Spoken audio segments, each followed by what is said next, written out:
Alright, now in video number 8, we are going to take the pieces of the house that we had created from before and put them together. To do that, we go up here and File, New. This time, however, instead of a standard IPT, we're going to do a standard IAM.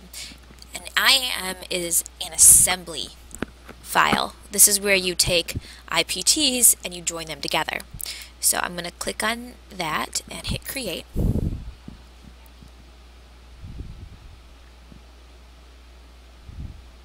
Alright, here's my file here. Now what I need to do is pull in the base and the roof from before.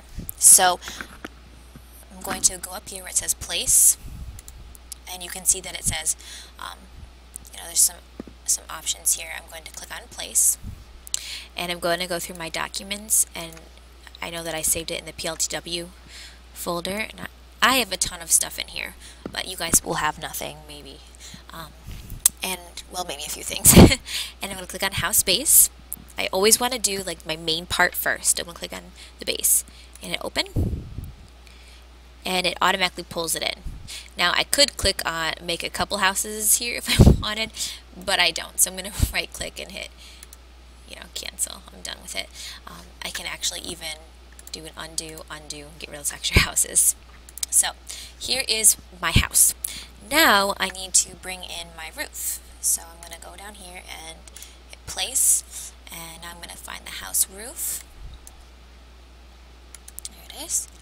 Open, and I'm going to click, and then right click and hit cancel. So now I have one house and one roof. The trick now is to get them to be together, because if I put it like right here, it just kind of sticks through it, and that's not really what we want. Instead, we need to put constraints on them. See up here where it says constrain? That's what we're going to use. I'm going to click on that. There are different kinds of constraints. There is this kind, it's called mate, where like the two sides touch each other. There's this one where you constrain it at an angle. There's this one called tangent, and this one called insert. And this one you use usually if you have like a dowel you're trying to put into like a peg hole. You'd use something like that. Alright, so we're going to use the mate one. And there's one where you have them so they're facing each other, and then there's another one where you have them right next to each other. It's called flush. So there's mate. Under mate there is mate and flush. So a flush and a mate are both mates. Alright, I'm going to use the flush one actually. And now I'm going to click on this side of the roof. You could have done the other side as well, it doesn't matter. And this side of the house. Now, at least I have them facing the same direction. And I'm going to hit apply. Now, I'm going to do another kind of mate. This one is the mate. And I'm going to click on the top of the house. And I'm going to have to rotate this a little bit because I want to be able to click on the bottom of the roof. Alright, hit apply. Now, as you can see, I have my roof right on top of my house. So let's do cancel. I'm going to see if I can move this around. And it looks like it's still moving around quite a bit. And I do not want it to do that.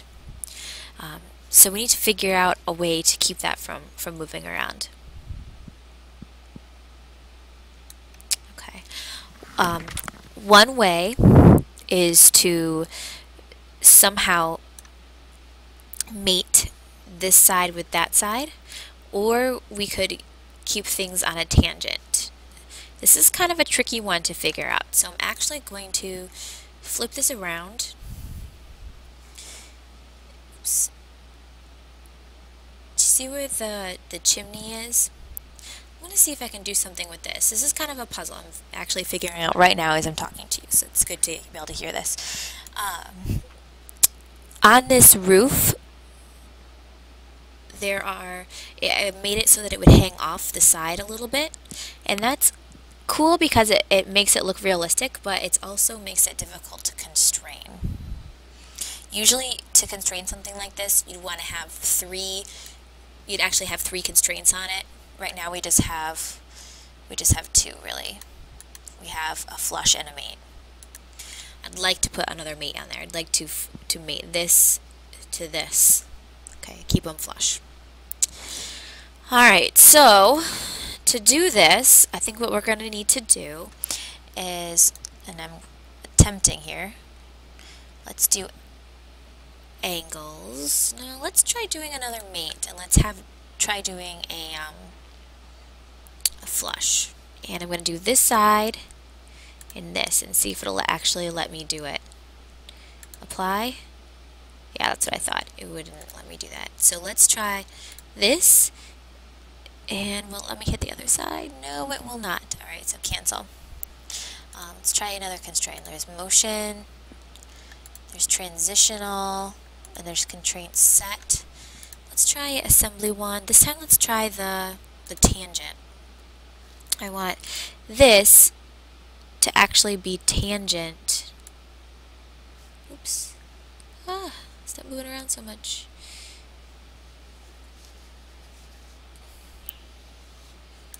So tangent to this is not going to let me do it. Alright.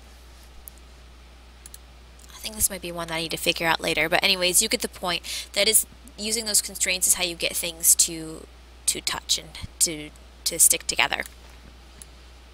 Alright. I guess there is one other option. Alright, I'm going to try something. I'm going to constrain. I'm going to do a flush. I'm going to flip this around. And I'm going to click on this side and this side. And I'm going to offset it. Maybe 0.2. Oops, maybe negative 0.2. This would help if I was looking at it the right way. That doesn't look quite right. How about negative point? Sorry. How about negative 0.01?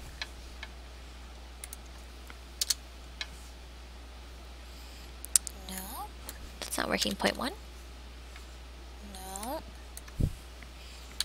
Negative 0.3? Nope. Negative 0.05? Oh, we're getting closer. 0.06. There, that looks pretty good. Alright.